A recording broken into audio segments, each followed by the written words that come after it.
December meeting of Finance, Personnel, and Higher Education. Chair will entertain a motion regarding the minutes of the previous meeting. Mrs. Simpson, Mr. Sokol on the second, thank you. Discussion? All those in favor of approving the minutes signify by saying aye. Aye. Opposed? Carried. Put a little X by your name, though. At this time, we'll open up for privilege of the floor to anyone wishing to address the committee at this time.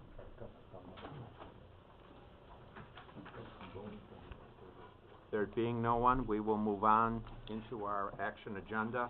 Item 1, privilege of the floor to any SUNY representative wishing to speak.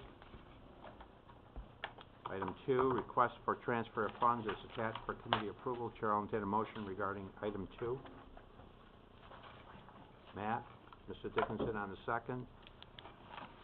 Discussion?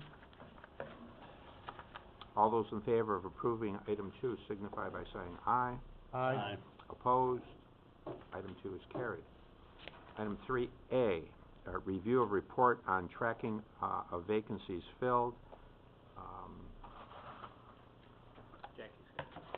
Jackie here. Jackie, anything you need to point out regarding this? No, just if anyone has any questions. We don't need an action on it. No action required. 3B, presentation from Yeager, Flynn and Associates. Matt, is that you? Yeah. Okay. That would be me. If you wouldn't mind sending one down for everybody. We'll use the mic if you don't mind over here. Are we live? There you go. You are. Okay, so what's proper introduction, I suppose, right? My name is Matt Shewitt with Yeager and Flynn Associates. What's floating around now is the piece regarding your Medicare Advantage renewal. So what we had spoken about the last time through was regarding your active employees. Now we're coming up to your post-65, your Medicare retirees, your enrollees, and this is effective January 1st. This is on a different renewal cycle than your active employees. So if you just open up a quick overview, we have some extras floating around. If you open right up to the first page on the executive summary, so you've seen about this and you've heard about it. I'll spend just a brief time on it. Obviously, with the Medicare Advantage, it's not terribly different than the issues that we're having from a cost perspective on nationwide with regular active enrollment plans. The big concern, the big issue that's really the primary issue that's driving the cost increases, however, is that CMS, Medicare, continues under the Affordable Care Act to restrict the funding that's going to the insurance companies for supporting these Medicare Advantage programs. And of course, there's a little narrative there about what's happening. The rating factor and what subsidies go to the insurance companies is redefined to some degree from year to year, and it's a moving target. PPO plans this year received a slightly larger cut in their funding from CMS to them, so that was, again, makes up part of your rates. And of course, as we had discussed in depth regarding the active employees, the prescription drug program, plans and concerns, cost increases nationwide, that's still an issue regardless of what plan you're on. Specialty drug costs continue to have the largest rise of all healthcare costs across all spectrums. So a few things for consideration, and there's additional information in your kit here. But the CDPHP renewal for your actives, and you can see there you have 172 I shouldn't say active, I'm sorry. 172 of your retirees, your Medicare retirees, are on the CDPHP plan. So if you want to kind of think about the CDPHP plan and where its place is on of the two, it may be unfair to describe it as a local plan. It's more than a local plan, but it's you're in network in your 20 plus counties with CDPHP. You have 40% roughly of your enrollees there. We had started with, out of the gate, CDPHP had a renewal increase of just under, 11.74%, and we were able to negotiate and work with them, and that's down to 5.87%. Your Empire Blue Cross plan is, that is non-negotiable with them. They set the rates. we found, they're a little bit more difficult to work with as far as, from a rate negotiation standpoint. So they're at 15%. Now, that plan, and as part of your agreement from what I could tell in looking at it, you need to have a plan on the menu that provides out-of-area coverage. So think snowbirds, think retirees out of state, that's the plan for them. So you have did I say something wrong? Oh, okay, all right. We have 60% or so of your retirees on that plan. You'll see as we go through this, what's happened is you have a fairly significant rate spread now between the two plans, between Empire Blue Cross and your CDPHP. Now, having said that, really, and you'll see in our market study on the last page, you're with the right carriers. So when we look at options, that carriers that can provide coverage out of state, right now Empire is the lowest cost plan. We looked at Blue Shield and Humana and MVP, and there's reasons, some of them are more expensive, or there's reasons why we couldn't go to them at the same type of plan that you have. And then CDPHP is the lowest cost local plan for the type of benefits that you need to have per your agreement. So, with giving you kind of that bad news of the increases, the good news is it means you're still in the right spot with them. So just making a point, the fourth bullet or so, third and then fourth. So right now, looking at your census and the information that we have, about 93% of your retirees are still set up at the 100% level. So we have roughly 7% that have some cost share involved. I think many of them are 13% or so. Most of you are aware of that, just making the point. And of course, having said that, contractually, from what I can tell and looking at it, there's no real, there's no incentive there's no reason for a retiree necessarily to choose one versus the other once you take out the out-of-area issue. Okay, so even though one's a little bit less money, there's no incentive necessarily to go there if you're a 100%er. Lower alternatives do exist, which I'll show you. We eliminated a lot of options on this just to keep it simple, but I wanted to put some lower cost options on here so you can get a sense for what you can do to influence rates over time. But of course, it speaks back to contract, naturally. You have substantially similar language in your contract, which makes any type of change difficult to obtain. So putting notes in here regarding just to the timing of where we are and when we were first tasked to do this, probably goes without saying. Maybe some of you are getting the calls or contact. The retirees are anxious to get their coupon books and get decisions done on this, since this is the Medicare open enrollment. So we need mailings, and the coupon books should go out soon, obviously. But I'm sure some of you maybe, I know HR is hearing a little bit already from the retirees. So future planning, obviously copay changes help year to year, help us to influence costs over time. Another one, we've done this for some of you at a local level, is to install some form of an HRA. We can do a retiree HRA just like we did on for the active employees. Can be set up to cover increase in copays or to cover, you may not know this, some Medicare Advantage plans we can introduce small deductibles on Medicare Advantage plans, and an HRA can be set up to pay for some of that. So just future thoughts going into 17 and beyond, really, health reimbursement arrangement coupled with maybe higher copays or higher deductibles to help, an HRA being there to fund some of those deductibles or copays, and possibly having programs set up to incent to some degree more membership over to the lower cost plan. So that's a quick overview. I'm trying to keep it reasonably tight, but I want to ask any questions as we're going through here at this point. Okay. So what I just talked about, if you turn the page, this is your side by side. So you have your two plans, your Empire Blue Cross and CDPHP, and you can see the current to the renewal. Now, having said that, and it was in the executive summary before, but these The rates here are still, you always want to check once in a while to make sure that these rates are far enough below the active plan, and they still are. Even your highest Empire Blue Cross plan premiums are still 40% or so less than what the cost is for an active employee. Okay, so that math still works. Here's your side-by-side on the next page, and then as you go to the following, you'll start to see your current Empire plan on the left-hand side and a renewal, option 1 of an Empire.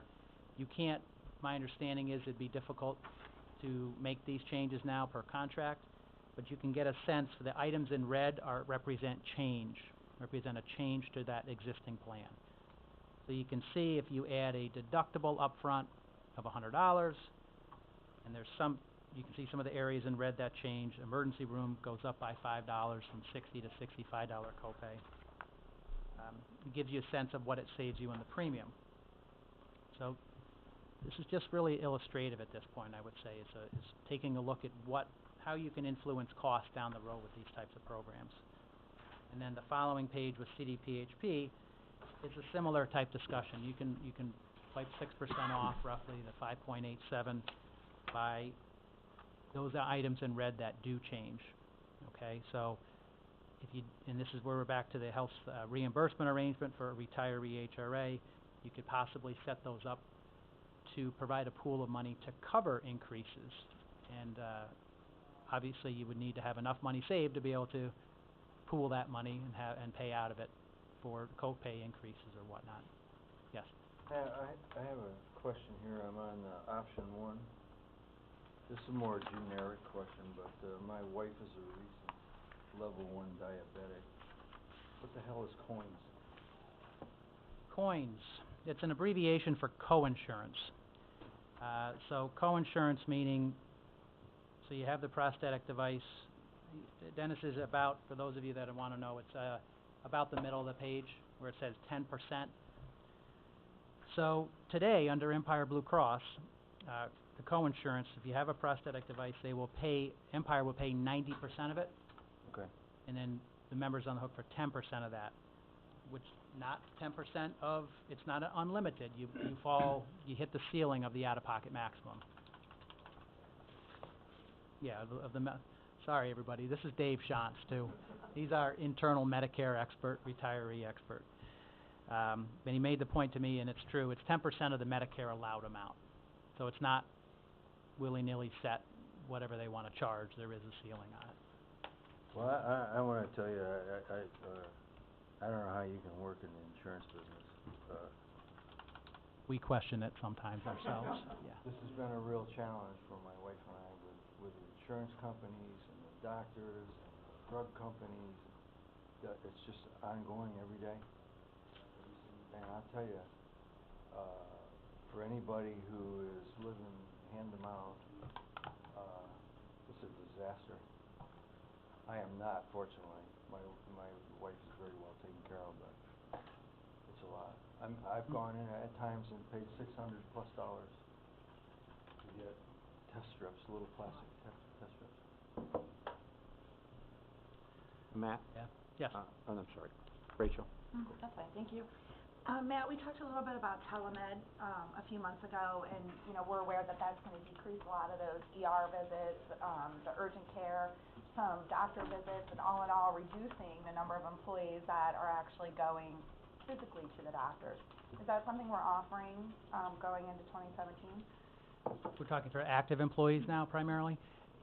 Blue Shield, which is your health plan for your active employees, just recently announced that they're going to have their own telemed policy inside of the Blue plan. So our opinion is that it's better to have the telemed plan as part of your health plan, okay, as part of an embedded, in other words, it's part of the network and it counts towards out-of-pocket maxes, and doctors can see all the claims, the telemed claims and regular in-person visits. So that's good news, having it embedded versus a separate one that you have to pay for, that's kind of outside and independent of the health plan. So what I don't know yet is it's still there, the ink is still kind of drying on it as far as when it's going to be ready for market. We're hearing second quarter of 17.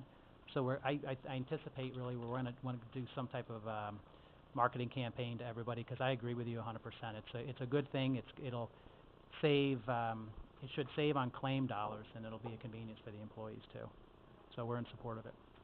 It will be in CDP's Medicare plan. They're similar spots to Blue Shield. They've got it all set up, they just haven't been able to market it yet. And just if we could maybe run through quickly for the committee, just so they're clear. At the bottom of page 2, we show in-network and out-of-network rates for, and then I think committee fully understands in-network and out-of-network. If you don't, Matt can explain that to you, but I think most everyone does.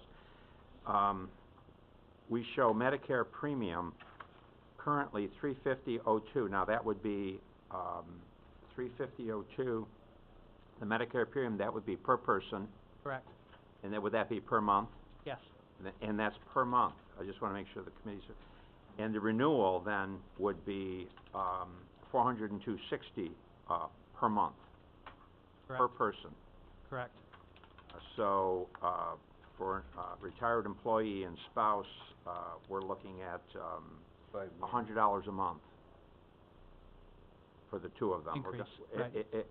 The renewal would be $50 more per person, or $100 per month per family, assuming the kids are out of the net. You know what I'm saying? The Yes, employee and correct. spouse.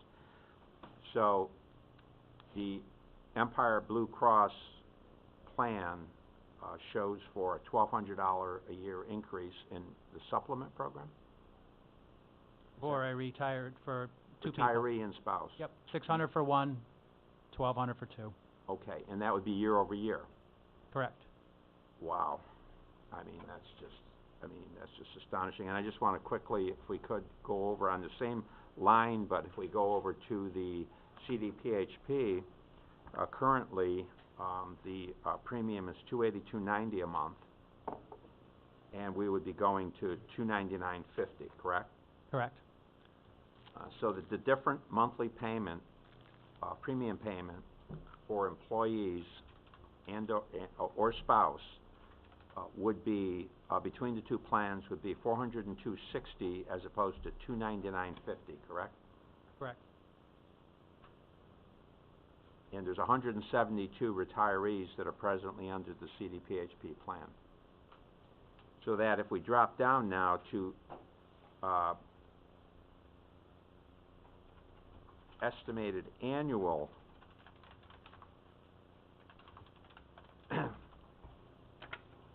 first one says estimated monthly premium. Explain those numbers as compared to the ones above. Is that? Those are just rolled up numbers, Ron, so, Okay. you know, your 172 by your 299.50 gets you to the monthly of 51,514, by 12 is 618.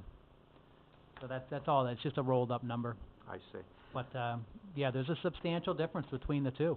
Well, and my only comment, at least as far as this supervisor is concerned, is that I think that I would welcome a proposal to try to incentivize this for employees that to move to the CDPHP plan, because when you look at the differential and then you look at 256 that are presently on the Empire plan, those roll into very big numbers very quickly. And so if we could benefit financially, the taxpayers could benefit by moving to the CDPHP plan, why wouldn't, it might be to our advantage if the law allows to share that benefit with our retirees that might be perfectly comfortable with the CDPHP plan. And that would be the only comment I would make after looking at these astonishing numbers. Dennis? I would. Oh, I'm sorry, Peter. I'm sorry, I go ahead. apologize. Go ahead. No. Go ahead. No, Peter, I would totally agree with you, Mr. Chairman. It just on the face of it, it just doesn't appear as if on a face-to-face comparison that it appears that CDPHP is clearly a more cost-effective type scenario. And I would think if you would make the average retiree aware of that, I just don't know what would motivate them. And then, you know, the obvious thing is, what does it mean to the county in terms of, those dollars also, so. Interesting. Dennis? I don't mind Yep, displaying my ignorance in front of God and everybody. Are these numbers what the county's paying per employee, or are these employee?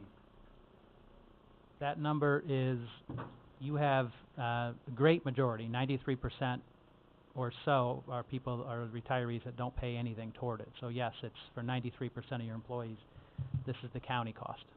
County costs for And then that employee. the 7% pay, per contract, I think it's 13%. What's the number?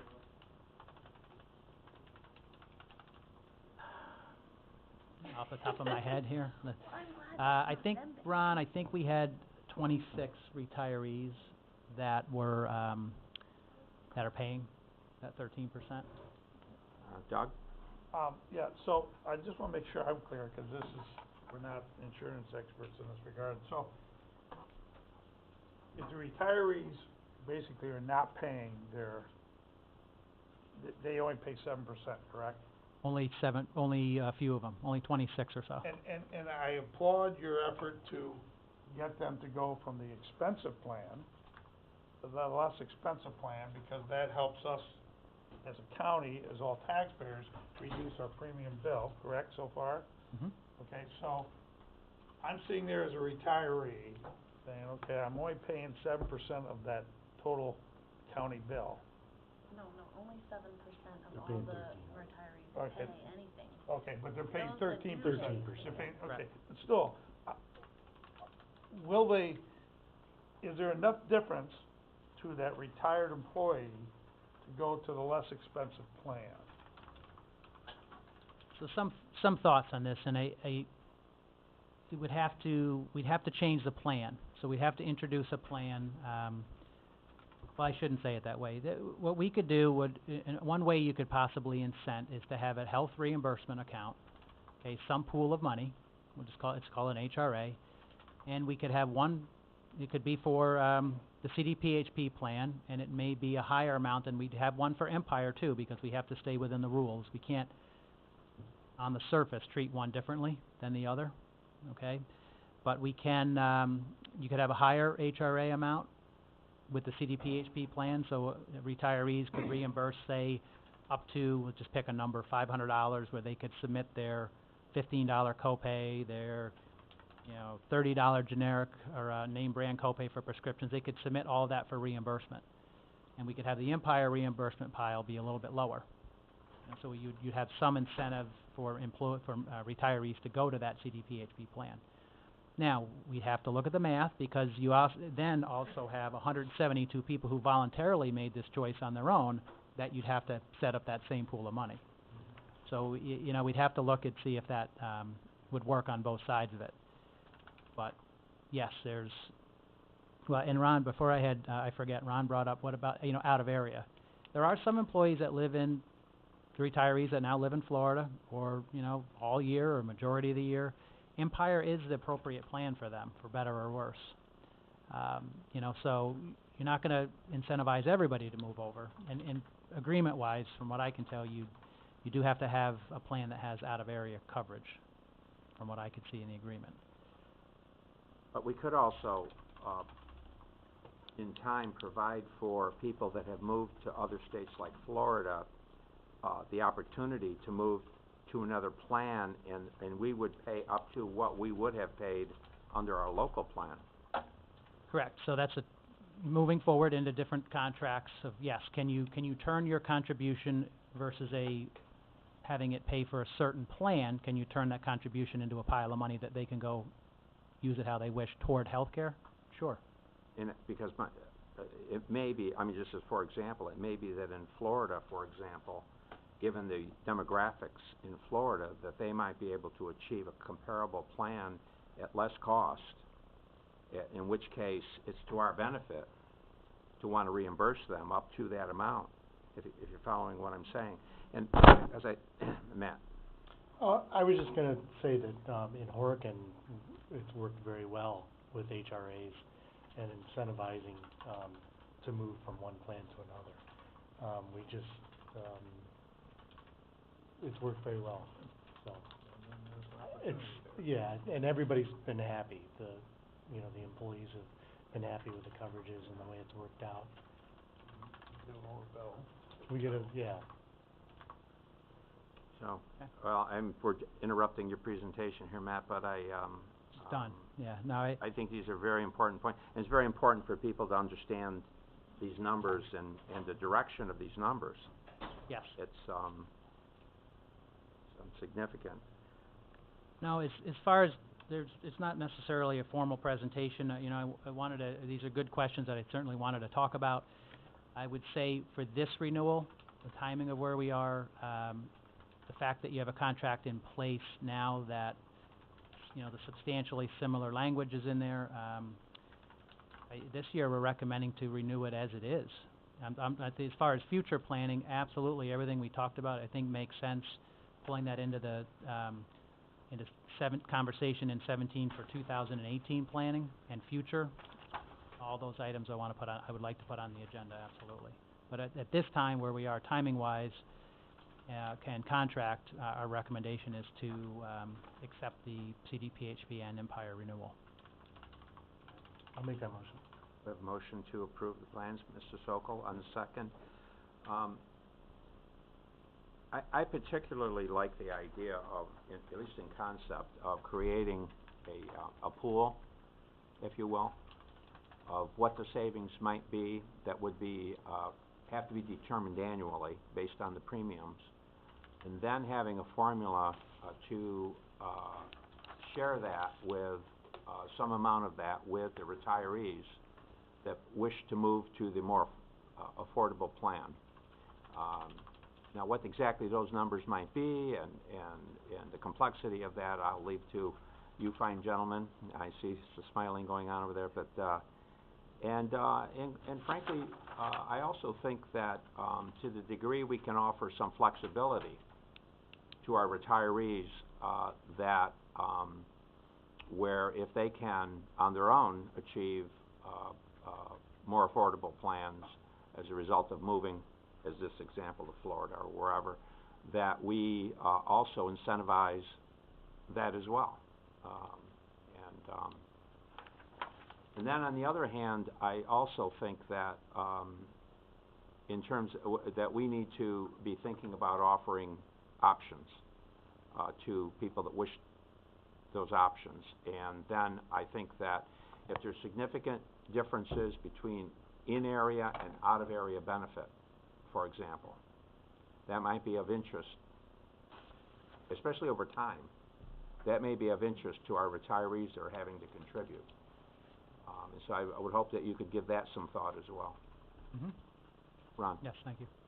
It looks like maybe there's about 250 retirees that are on Blue Cross or on the Empire plan. Yes.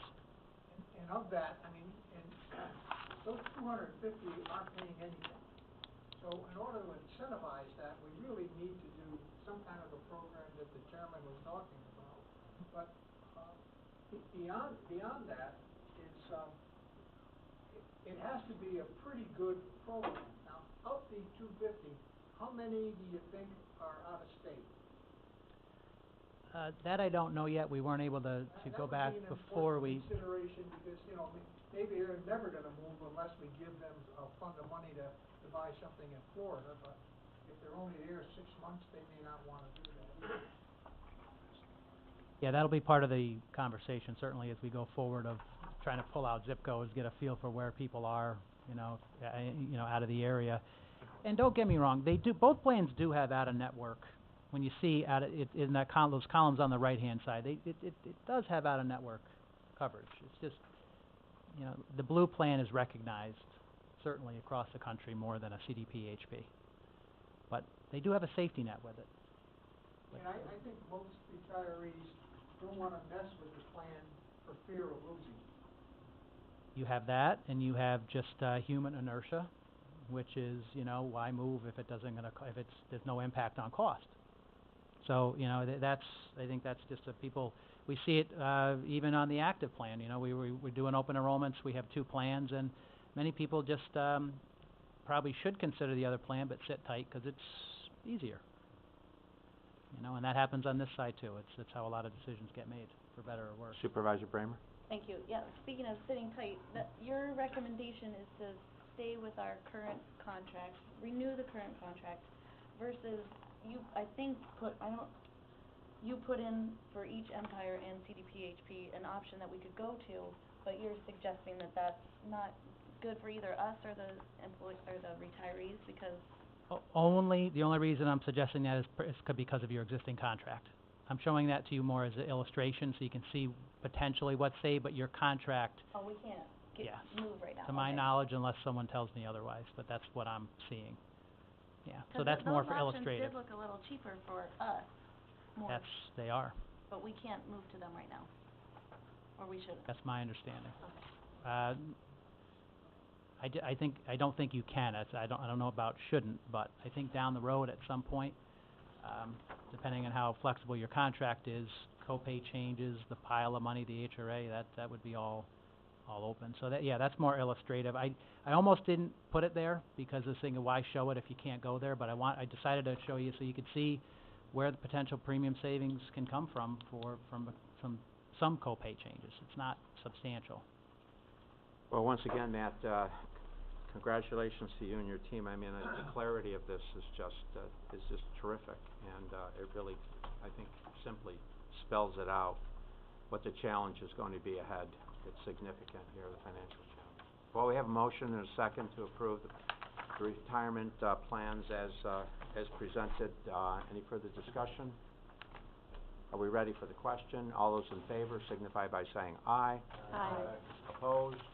Carried. Thank you, Matt. Thank you.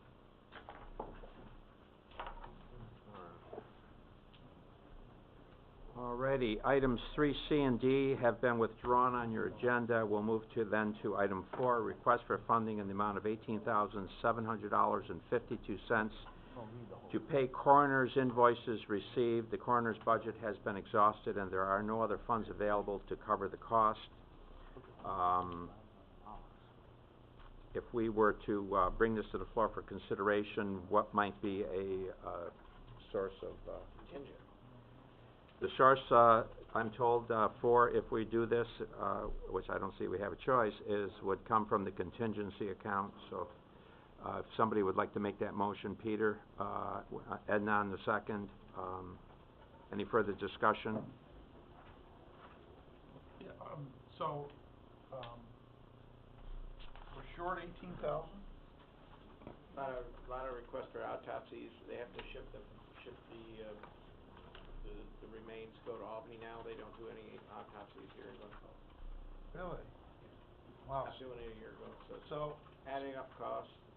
so we're probably gonna start budgeting for a little larger budget than the coroner's budget, because otherwise we're gonna be transferring every year, 19,000.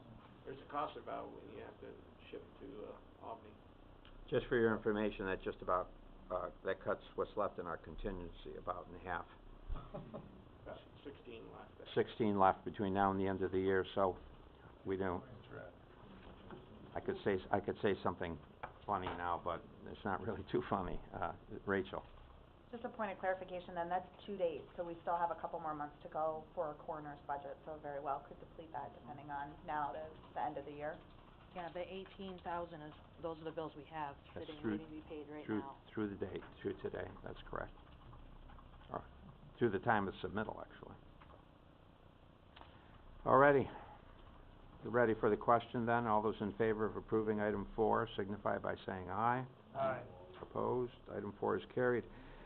Item 5A, amending the Warren County budget salary schedule to increase the salary of the 6th Assistant Public Defender position to $47,500 effective December 2016 to comply with a new federal regulation requiring overtime pay for salaries of $47,476 and under. Chair will entertain a motion regarding 5A. Peter on the motion, Matt Sokol on the second. Discussion? Joanne? like to withdraw that. I know she's withdrawn 5B. Yeah, she just asked me when the meeting was going on if she could withdraw 5A because it's included in the budget for January. Okay, then, withdraw the motion? Yeah, yeah. Second, withdrawal, Matt, on the second, okay, very good. We'll consider, 5A withdrawn. Let's move on to, 5C, request to amend the county budget in the amount of $48,698.65 to reflect the receipt of funds from Six Flags Great Escape for patrol services provided there. Chair will entertain a motion to accept these dollars. Edna, Jean Merlino on the second. Discussion? There being none, all those in favor of item 5C signify by saying aye. Aye. Opposed? Item 5C is carried. 6A, request to amend the county budget in the amount of $20,823 to reflect the receipt of Federal Trade Adjustment Act funds for the training of 4 displaced workers. Chair will entertain a motion regarding 6A for approval. Claudia on the second. Peter on the second. Thank you. Discussion? All in favor? Then I'll call the motion. All those in favor of item 6A signify by saying aye. Aye. Opposed? Carried. 6B, mental health, request to amend the county budget in the amount of $9,365 to reflect the receipt of cost of living adjustment funds for various programs. Chair will entertain a motion regarding 6B. Edna, Rachel on the second. Discussion? All in favor? Aye. Opposed? Carried. Item 6C, request to create a new temporary office specialist position effective December 5, 2016 for training purposes due to an impending retirement. Chair will entertain a motion to bring item 6C to the floor for consideration. Claudia, Rachel on the second. Discussion? Rob discussed this at committee, so committee approval. Okay. Are we ready for the question then? All those in favor of item 6C signify by saying aye. Aye. Opposed? Item 6C is carried. Public health. Item 6D, request to amend the county budget in the amount of $2,500 to reflect the receipt of grant funds from the Adirondack Rural Health Network, Adirondack Health Institute to plan and carry out a neonatal abstinence syndrome program. Chair will entertain a motion regarding item 6D. Dennis on the second. Peter on the second. Thank you, Peter. All in favor? Aye. Opposed? Carried. Referrals from the Health, Human, and Social Services Committee. Continuing, item E, request to amend the county budget in the amount of $5,900 to reflect the receipt of funds for the Youth Bureau budget due to an increase in the state allocation. Chair will entertain a motion regarding item E. Mr. Merlino, Mr. Dickinson on the second. All in favor? Aye. Opposed? Carried. 7, referral from the Public Works Committee. 7A, request to increase capital project H351 CR44 over Hudson River Bridge painting project in the amount of $1,103,107.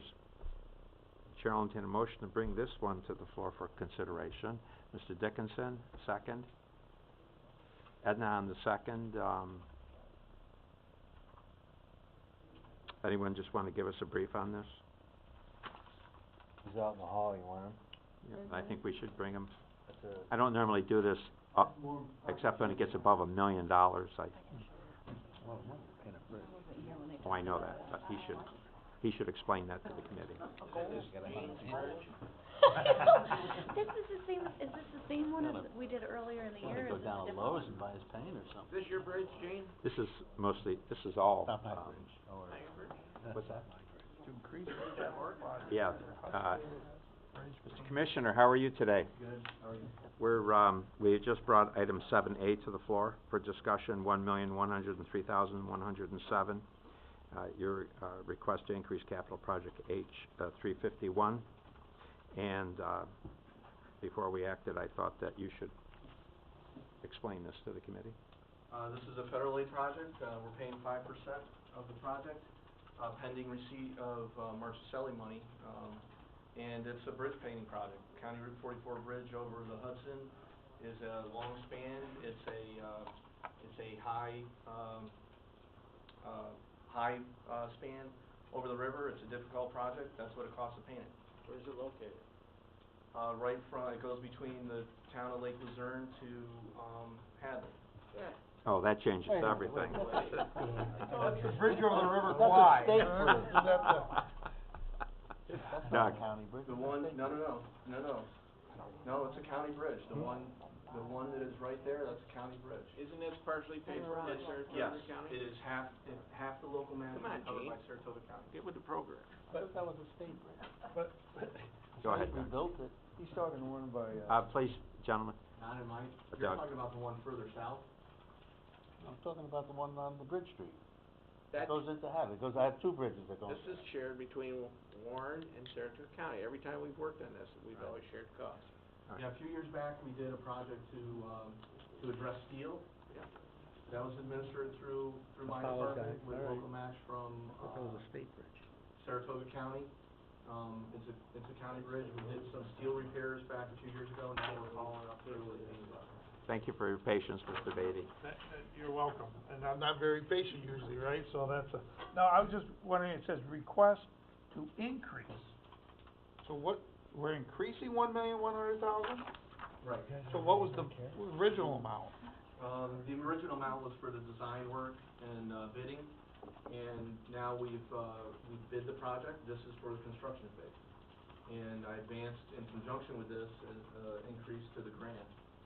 So this is, we do the increase in conjunction with the grant amendment from the state DOT. So the total amount then, that would be, Let me see if I got my original request with me.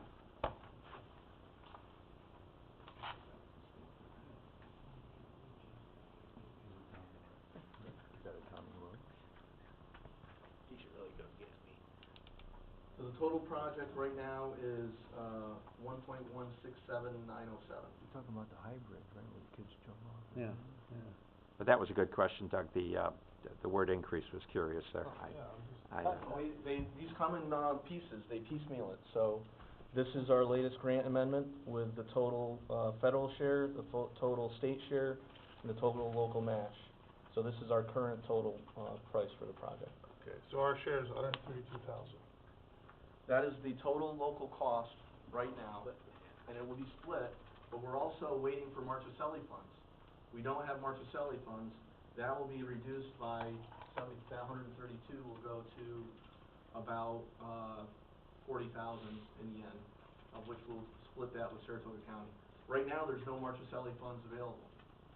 Marchicelli is the state 15%. Right now, the state has not applied any Marchicelli funds. We anticipate that they'll continue to reapply and apply that in a later grant amendment. But right now, we're responsible to cover the full local match, the full 20% of the project. Mr. Dickinson? I'm totally confused, Jeff. Okay. Yeah, I am too. $1 million, out of that $1 million, we're paying 100,000? No, it would be, in the end, 50,000 on $1 million. 50, so we're gonna pay 50,000, so, By are two. we funding this project until we get the funds back, is that what we're doing? Yes, all of these federal aid Okay. projects are advanced, so we apply for the grants. Once we have a grant document, Treasurer's Office books on anticipated revenue that offsets the fact that we are advancing the money. But all of these projects are advanced by county funds and reimbursed, a portion of which is reimbursed by the state and federal. Claudia? Thanks. Well, to that, my question is, why have we only appropriated 14,000 so far? That was for the engineering work. What was the engineering work? Right, so and on each phase of the project, they give us some engineering phase in the grant. We have to provide local match to that engineering, that phase. Then when we advance the next phase of the project, once the design is done, we do the bidding, they will give us the construction money. So that construction money is now added into the project. And if So I we look- don't have to front the 130,000, or we do? I'm confused. We have to front the whole thing. Whole million. The whole We're fronting the million. whole thing, but we're advancing $1 million project, and we have a $950,000 anticipated revenue offsetting it. So essentially, we're advancing it out of, you know, county cash flow. We're advancing it with the understanding it's gonna come back to us. As soon as the project is, complete, we start doing the reimbursements, and the feds and the state DOT send the money back to us. What's the normal timeframe, just from your experience, Jeff, in getting the reimbursements? State DOT is pretty good and they're consistent. We don't get into a situation where they tell us that they don't have enough money to reimburse us. They obligate the funds. They're different than some of the other state agencies that don't obligate the funds. I think it's generally 4 to 6 weeks after reimbursement at the most that we get it. And they're consistent. We're never waiting for money from DOT on a regular basis. With this project, there is Marchicelli funds that aren't available that you know, we're assuming is gonna be available right now. That would be the only risk to the county right there. Mr. Swan? Yeah, just a little bit of clarity. We, in the treasurer's office, need to have this booked as a receivable. You can only book it as much as, like Joe said, is however much is granted at that particular time. That's why we have to keep amending this, so that when we get the check, we have something to put to. And yeah, they're fairly fast we have not been, and oh my God, wood, not been stuck yet, so we get something very fast. Alrighty. They were real good with the Exit 21 project. Alrighty, I'm sorry, Rachel, how are you, Thank you, Rachel? Mr. Chairman. I have two quick questions. One is, when was the last time it was painted, and once you paint this, how long is it gonna last? I don't know off the top of my head the last time it was painted. I think paint systems, if done well, are generally gonna last 15 to 20 years. Okay. And there may be spot repairs that have to be done sooner than that, but generally, you know, the bridges this age, we're talking 15 to 20 years. Okay, and then also, what I hear you saying is that the additional state money is not a guarantee. And could we do something then from the board in requesting our state elected officials to assist us with urging for that type of reimbursement or that type of state grant? I mean, if it's not a guarantee, that's a lot of money that we're fronting, we may not get back, and that's a difference of a year at the college. Well, I mean, maybe you might wanna explain the Marchicelli program and how long the Marchicelli program's been around, and how it might, I'm just looking for some comfort level for the board here. The state Marchicelli program's been around, I think, since the early 90s. It is, unfortunately, is bonded money each year by the state. The state does not have a cash reserve for that. They borrow that Marchicelli money. In years past, they would provide the full Marchicelli allotment for each phase as we were advancing projects. Now what they do is they look at the Marchicelli that's available and they send it out to multiple projects. And they tell you right up front, it's in the grant agreements that we sign on to, that they've only provided as much Marchicelli money that's available, but they will resubmit it, and they're doing it on an annual basis, so that they're resubmitting it as part of the budget process to reallocate it. And what ends up happening usually is, towards the end of the project, the Marchicelli money starts coming in again. There were instances back in the early 2000s where the state turned and said, the Marchicelli's not available, the localities are responsible for the 20%. At least in my years, since 2007, the Marchicelli has been available, and you know, but that is the risk. Unfortunately, on projects like this, we are assuming the Marchicelli's available based on guidance from the treasurer's office, and by the time that Marchicelli money is committed or not committed, we will have already spent it. We won't know until we've already spent it whether that Marchicelli is going to come back. So it really relies on state fiscal condition and the state budget as to whether they do that annual allocation into Marchicelli each year. It has been consistent at least since 2007 till now. It's come through towards the end of the project, and we'll have to. I mean, the good news is that we would have this obligation as part of our infrastructure regardless, right? In other words, when we have bridges and we have obligations, so by utilizing this program as we have, in the end, we reduce our financial requirement to about a fraction of what it would otherwise be. And I think that, you know, and we are getting federal money, The only thing I'll add is, in the past, we allocated, all the local match, whether, if the Marchicelli wasn't available, we would cover that full amount. And so what would end up happening is, for the end of the project, we would have extra county dollars. Once the Marchicelli money did come in, we'd have extra county dollars, and then we would transfer those to future federal aid projects or back into the, Transfers of Capital Project code, the the D9950 code, for road projects. Now we don't do that. We don't cover the full amount with county cash. We're assuming that the Marchicelli's gonna come through and only covering the county match, the 5% now. So in the instance where Marchicelli doesn't come through, there will be a budget shortfall in the project. Thanks, Joe. Well, I'm glad you were here to answer all of these questions, Jeff. Alrighty, I think everyone understands the matter. I'll call the question. All those in favor of item 7A signify by saying aye. Aye. Opposed? I'm not opposed, but I have one other question. But I waited to the vote. No, you did. You did. Yes. Jeff, has Saratoga County ever taken the lead on this project versus Warren County?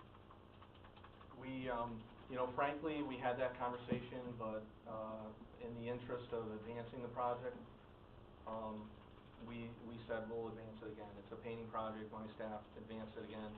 So, what's occurring really is Warren County has an IMA, intermunicipal agreement with Saratoga County. Frankly, we would rather advance the project and oversee the project. And at the time when we wanted to advance the project, Saratoga was not ready. And so we didn't want to miss the opportunity in the federal aid program to advance the project. No, I understand that, but I think last time, anytime we've done work on this bridge that Gene forgot about, is, we've always... 20 years ago. No, I was here when we did the work before. Can't remember You know, what I age, just know this is a Warren, Saratoga County one, but I know that we've taken the lead on the project. And I just wondered, is this one that we would share with our rich brother to the south and say, you guys take the lead on it? That was the intent, and when we did the steel repairs probably 5 or 6 years ago, we took the lead on that. We sponsored it with the IMA with Saratoga County. They knew they were on the hook for Oh, their yeah, share. I know they pay us. And at the time, we had the understanding that, okay, the next one you guys are gonna take the lead on. But when it came to rubber hitting the road, they weren't prepared to do it, and we had to act on it through the AGFTC, through the state transportation improvement program. Just thought I'd throw that in there. I'm paying attention. Alrighty, let's move on to 7B. Request to amend the county budget in the amount of $19,300 to reflect the receipt of insurance recovery funds, the replacement of a video messaging board. Chair will entertain a motion to bring this to the floor for consideration. Mr. Dickinson, Mr. Simpson on the second. You have it. Any discussion? There being none, all those in favor of the motion signify by saying aye. Aye. Opposed? Carried. The transfers, I checked the transfers. Okay, we're good on the Yep, transfers. they're all interdepartment transfers. We do have a late item, represented by this handout. I assume you all have it in front of you. Referral from the Environmental Concerns and Real Property Tax Services Committee, which met immediately prior to this meeting. Item 1A, request for a transfer of funds in the amount of $380 within the existing budget to cover the overtime costs if necessary, due to regulations for the Fair Labor Standards Act. Chair will entertain a motion regarding 1A. Mr. Dickinson, Ms. Bramer on the second. All in favor? Aye. Opposed? Carried. Item 1B, authorizing the transfer of county-owned property located in the town of Warrensburg to Warren Ford for $4,500. Chair will entertain a motion. Mr. McDivitt, Ms. Bramer on the second. Discussion. There being none, are we ready for the question? All those in favor of item 1B on the supplement agenda signify by saying aye. Aye. Opposed? Nay. One nay. Mr. Dickinson on the nay. Motion is carried. Any other business to come before the committee? There being none, Chair will entertain a motion to adjourn. Mr. Dickinson, Mr. Simpson on the second, all in favor? Aye. We are adjourned, thank you, everyone.